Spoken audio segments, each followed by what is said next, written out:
ሰላም እንዴት አላችሁ? እግዚአብሔር የተመሰገነ ይሁን። እስካሁን ባለሁበት ፍጹም ደህና ነኝ። እናንተም ሰላም እንድትሆኑ ነው የዘወትር ጸሎቴ። አመሰግናለሁ። ዛሬ ቀን 25/06/2018 ዓመተ ምህረት ነው።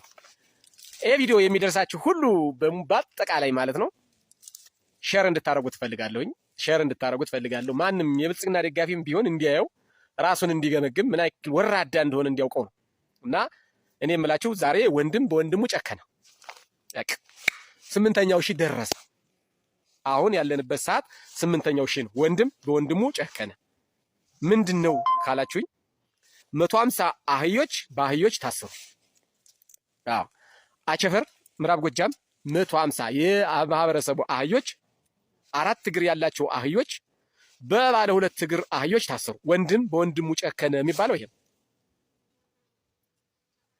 እንስሳን ሰብስቦ ጣቢያ የሚያስር መንግስት በዓለም ላይ ብልጽግና ነው። የመጀመሪያው ሪካርድ ሰበረ ማለት ነው። ስለዚህ ሼር አድርጉት። በቃ ማንም ይኸው 150 አህያ አንድ አገር መራለሁ ብሎ ከሚያስብ መንግስት ተብዬ 150 አህዮች የማህበረሰቡን አህዮች አስሮ ምንድነው ምክንያቱ? ለፋኖ እህል ታጓጉዛላችሁ። አስቡት እንግዲህ ቢያጓጉዙ እንኳን ፋኖ የታጠቀ ኃይል ነው አይደል? እሱ የማህበረሰቡን መኪና እያስገደደ የሚጭን እናውቃለን እኮ እኛ እኮ ብዙ የግለሰብ መኪና እኮ ከመከላከያ ማርከናል እኮ መልሰን ሰጠናል። ሲኖ ማርከናል፣ ኤፌሳር ማርከናል፣ አይሲዩዚ ማርከናል፣ የህዝብ መኪና ማርከናል። ነገር ግን ባለ ንብረቱ ሊብር ይዞ ሲመጣ ሰጠናል። ከመከላከያ ማርከን መከላከያ ተሳፍሮ በየመጣበት ማለት ነው። አዎ መከላከያ ተሳፍሮ ሲመጣ ውጊያ ላይ ደፈጣን በማድረክ ነው መኪና ተገድጄ ነው እንጂ ንብረቱ የኔ ነው ብሎ በአካባቢው ማህበረሰብ አስመስክሮ ሊብሪው በራሱ ስም መሆኑን አስመስክሮ ባለ ንብረቱ መጥቶ ከናይን ከነጥርሱ ለባለ ንብረቱ አስረክበናል። መኪና ማለት ነው። አይደለም አህያ ልናስር ቀርቶ። እንግዲህ ልዩነታችንን ተመልከቱት። ብልጽግና አህዮችን የፋኖ እህል ታመላልሳለህ ብሎ ያስራል። ፋኖ መኪኖችን የማረከውን የማህበረሰቡ መኪና ይመልሳል። ወንድም በወንድሙ ጨከነ የሚባል ይሄ ነው። አህዮችን አህያው አሰራቸው። አህዮች በአህዮች ታሰሩ። ምዕራብ ጎጃም 150 አህዮች የማህበረሰቡ አህዮች በሀገር መከላከያ በብርሃኑ ጁላ ጦር የሀገር መከላከያ ይለዋል አፌ ለምዶብኝ። በብርሃኑ ጁላ ጦር የማህበረሰቡ አህዮች 150 አህዮች ታስረዋል። አሁን የአዝመራ ወቅት ነው። እነዚህ አህዮች ከአቡድማ ይጫንባቸዋል፣ ከቤት ወደ ገበያ ይወሰድባቸዋል፣ ከገበያ ወደ ቤት የሚመጣባቸዋል። ስለዚህ እነዚህ አህዮች መታሰራቸው ማለት በማህበረሰቡ ላይ በማህበራዊ ኑሮው ላይ እጅግ በጣም ጫና ያደርጋሉ። እነዚህ 150 አህዮች ፖሊስ ጣቢያ ታስረው ነው ያሉ እስካሁን ድረስ። ያሰራቸው ደግሞ አገዛዙ ነው። ባለ ንብረቶች ሄደው ሲጠይቁ ለምንድን ነው የታሰሩ? ከሜዳ ነው ተነርተው የታሰሩ። እንግዲህ ለምንድን ነው የታሰሩ ሲባል ለፋኖ እህል ታመላልሳላችሁ። እጅግ በጣም ነውር እኮ። በተቃራኒው ፋኖ መኪና እየማረከ ሲኖ፣ ኤፌሳር፣ አይሲዩዚ የህዝብ መገናኛ የህዝብ መኪና እየማረከ በውጊያ ላይ መከላከያ ተጭኖ ሲመጣ ደፈጣ በመጣል መከላከያውን መጥቶ መኪኖችንም ማርኮ ባለ ንብረቱ ሊብር ይዞ መጥቶ ሰጠናል። መኪናኛ ለባለ ንብረቱ ሰጠናል። ከመከላከያ የማረክ ነው ማለት ነው። በተቃራኒው የብርሃኑ ጁላ ጦር አህያ እየሰበሰበ ያስራል። ስለዚህ አህያውን አህያ አሰረው ማለት ይሄ ነው። ወንድም በወንድሙ ላይ ጨከነ ማለት ይሄ ነው። መሳቂያ ብርሃኑ ጁላ ስለ አድዋ በዓል አዳራሽ ውስጥ ቁጭ ብሎ የተናገረውን ነገር ነው መናገር የፈለኩት እኔ ዛሬ። በእርግጥ የምኒልክ አደባባይ ሆኖ ባለመናገሩ ብዙም አልገረምበትም እኔ። ምክንያቱም እየጎተቱ እያጠፉ ምኒልክንና አድዋን ለመነጣጠል ነው ከፍተኛ ጥረት የሚያደርግ የብልጽግናው ስራ አስኪያጅ። አጠቃላይ እጅግ በጣም ውርደት ነው። አፍሪካ በሙሉ የሚኮራበትን በዓል እንደዚህ አልከስክሶ ወደ ማድ ቤት ማምጣት ነውር ነው። ዞሮ ግን ብርሃኑ ጁላ ባንዳ ድሮም ነበረ አሁንም አለ የሚል ነገር ተናግሯል። ልክ ነው። ድሮም ባንዳዎች አሉ፣ አሁንም ባንዳ አለ። ልዩነቱ ግን ድሮ የነበረው ባንዳ በህዝብ መካከል የነበረ ባንዳ ነው። ለምሳሌ ጣሊያንን በአፄ ምኒልክ ጊዜ በሌሎችም በኢትዮጵያን የውጭ ወራሪ በገጠሟት ጊዜ ባንዳዎች አሉ። በዛን ጊዜ የነበሩት አመራር ላይ የነበሩት ወይም አገር ይመሩ የነበረ ንጹህ ኢትዮጵያውያን ነበሩ። ለምሳሌ አፄ ምኒልክን በወስድ እሳቸው ንጹህ ኢትዮጵያን በፍጹም ኢትዮጵያውያን የሚያምኑ ህዝባቸውንም ማነሳሳት የሚችሉ በእኩልነት ሀገር መምራት የሚያውቁ ጥበበኛ ሰው ነበሩ እና በዛን ጊዜ የነበረው ባንዳ በህዝብ ውስጥ የነበረ ባንዳ ነው። አሁን የአሁኑ ባንዳ ደግሞ በአመራር በመንግስት ደረጃ ሆኖ ነው በጣም የበጠበጠን። የአሁኑ ባንዳ መንግስት መሆኑ ነው። እንጂ በህዝብ ውስጥ ያለ ባንዳ ቢሆን እኮ ችግር የለውም፣ መንግስት ያጠፋው ነበረ። ነገር ግን ባንዳው መንግስት ስለሆነ ማጥፋት አልተቻለም እና ብርሃኑ ጁላ የተሳሳተው በአሁኑ ሰዓት ያለውን ባንዳ በመንግስት ደረጃ መሆኑን አለመናገሩ ነው እንጂ ባንዳ ድሮም አለ፣ አሁንም አለ፣ ድሮም አለ፣ አሁንም አለ። እነ በላይ ዘለቀን ባንዳ ያስቸግራቸው ነበር። እነ በላይ ዘለቀን ሌሎችንም አፄ ቴዎድሮስን ባንዳ ያስቸግራቸው ነበር። ነገር ግን በዛን ጊዜ መሪዎች ንጹህ ስለነበሩ ባንዳዎች አቅም የላቸውም። ባንዳዎች አቅም የላቸውም። አሁን ደግሞ ባንዳ የሆነ በተቃራኒው መንግስት ነው። ህዝብ ንጹህ ነው፣ መንግስት ደግሞ ባንዳ ነው። አዎ ለምሳሌ ያክል በአባይ ግድብ ብንወስድ አቶ አብይ አህመድን ግብጽ ላይ ሂዶ ምሎ ከግብጽ ከማን ነበረ ፕሬዝዳንቱ የግብጽ ፕሬዝዳንቱ ከሱ ጋር ምሎ የአባይን ግድብ ጎምዶ እንዲመርቅ መያዝ ከሚገባው በላይ ከፕላን ከነበረው ፕላን ውጭ እንዲፈጸም ያደረገ አብይ አህመድ። ይሄ አንደኛው የባንዳነት ምልክቱ ነው ማለት ነው። ሁለተኛው ከኤርትራ ጋር በመደራደር የትግራይን ወጣቶች እና የትግራይ ንብረት እንዲወድም ያደረገ አብይ አህመድ ነው። ይሄም አንደኛው ባንዳነቱ ነው ማለት ነው።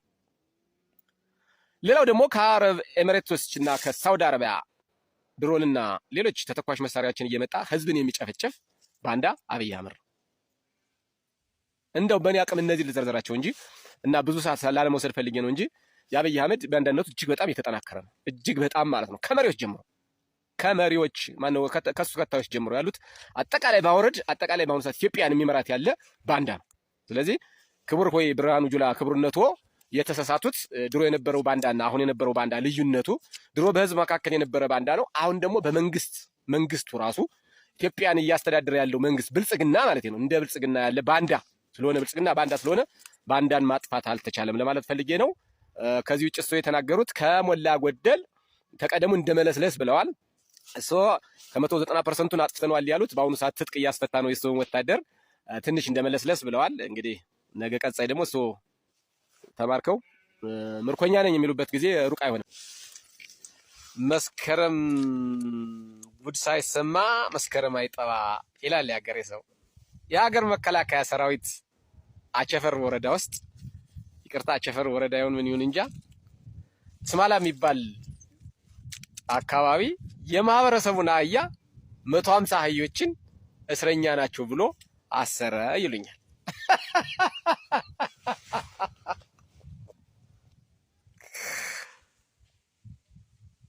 ምን አይነት ዘመን የደረስ ነው ግን? ምክንያቱ ምንድነው? የፋኖ እህል አመላልሳችኋል፣ ታመላልሳላችሁ የፋኖን እህል። ከአሁን በፊት በነገራችን ላይ የብርሃኑ ጁላ ጦር ብዙ ውድመት አድርሷል። በአማራ ክልል ላይ ባጃጆችን አቃጥሏል፣ ሞተር ሳይክሎችን አቃጥሏል። ከግዳጅ ቢይዛቸው እኮ ችግር የለውም። ሞተር ሳይክል ገና ፋኖ ይመላለስበታል ተብሎ ሞተር ሳይክል ከተገኘ ይቃጠላል። አሁን ደግሞ አህዮች 150 አህዮችን አቸፈር ዙሪያ ያሉ አህያ 150 የአርሶ አደር አህዮች ታስረው ፖሊስ ጣቢያ ናቸው አሉ። አሁን መንግስት ነው የሚባለው? አሸባሪ ነው የሚባለው? የሆነ ምንድን ነው የሚባለው? እስኪ ንገሩኝ ጎበዝ። ፋኖን በዚህ ማሸነፍ አይቻልም በፍጹም። እንደገና የበለጠ ማህበረሰቡ ላይ ጥላቻ ከማትረፍ ውጭ ሌላ የሚያደርገው ነገር የለም። በነገራችን ላይ አንድ ነገር አለ። በፍቅር ምስበውና በግድ ምስበው ኃይል አንድ አይደለም። እኛ እኮ የአማራን ህዝብ ምንም አድርገንለት አይደለም። እንደዚህ ግብግብ ብሎ የሚወደን እኮ ፍቅር ስላሳየ ነው። እንደዚህ የሚሄድ ከሆነ እንደዚህ ቆርጠነው አንሄድም እኛ። አዎ ቆመን ማህበረሰቡ ካለፈ በኋላ ነው የምናልፍ። ወይም በልመና አላልፍም በግድ በስንት ልመና ነው የምንተላለፍ ከማህበረሰቡ ጋር። የተሸከመውን የከበደውን ሸክም ተሸክመን ፈለገው ቦታ አድርሰንለት ነው የምንመጣ። ፈለገው ቦታ አድርስ ከመሸ አካባቢውን ጠይቀን እዛ አካባቢው አድርሰነው ነው የምንመለስ። ብልጽግና ግን በተቃራኒው በግድ ሊያሳምን ወንድ ልጅ የአማራ ህዝብ በነገራችን ላይ ቢስማር ነው። አዎ ቢስማር ዱላው እየጠነከረበት ሲሄድ እየጠበቀ ነው የሚሄድ። የአማራ ህዝብም እንደዛው ችግሮቹ ቀንበሩ እየጠበበ ሲሄድ የአማራ ህዝብ እየበረታ ይሄዳል። ለድል መነሻውም መድረሻውም ይሄ ነው። ስለዚህ እንዴት አይነት ደረጃ ላይ እንደደረሰ ነው እንግዲህ ይሄ መንግስት የሚያሳየው። የማህበረሰቡን አህያ ሰብስቦ ለፋኖ እህል ታጓጉዛላችሁ። ኧረ ውርደት! እኔ ብልጽግና አያፍርም እንዴ? እስኪ ፈሩ እናንተ ብልጽግና ደጋፊዎች ይፈሩ። እስኪ ትንሽ ደረጃችሁን አንያችሁን ዝቅ አንኮታኮታችሁት እኮ በጣም አንኮታኮታችሁት እኮ። አህያ ታስራላችሁ። ለነገሩ ባለ 2 እግር አህዮች ባለ 4 እግር አህዮችን አሰሯቸው። ሌላ ነገር የለውም። አዎ ባለ 2 እግር አህዮች ባለ 4 አህዮችን አሰሯቸው። ብልጽግና እንደዚህ ነው። ባለ 2 እግር አህያ ቢኖር ብልጽግናና የብልጽግና ሰራዊት ነው። ደደብ ስለሆነ ማለት ነው። የሚገርም ነው በጣም። አሁን የነዚህ ማህበረሰብ የ150 ሰው ባለ ንብረት የ150 አህያ ባለ ንብረት ቢያንስ ማለት ነው 100 ሰው ይወጣል ወደ ትግል። በቃ ምን ያደርጋል? ሀብቱን ከወሰደበት ምን ያደርግለታል? ነገ ደግሞ ና መቀጫ ክፈል ይለዋል፣ የሚሊሻ ክፈል ይለዋል፣ ና ይሄን አውጣ ይለዋል፣ ግብር ይሄን ያክል ይጨምራል፣ የመታወቂያ ይሄን ያክል ሺህ ብር አምጣ ይለዋል። በመታወቂያ እንኳን እኮ ብር የሚቀበል ነው ይሄ መንግስት። በመታወቂያ ከ2000 እስከ 3000 ብር የሚቀበል መንግስት እኮ ነው ያለን። በጣም የሚገርም ነው።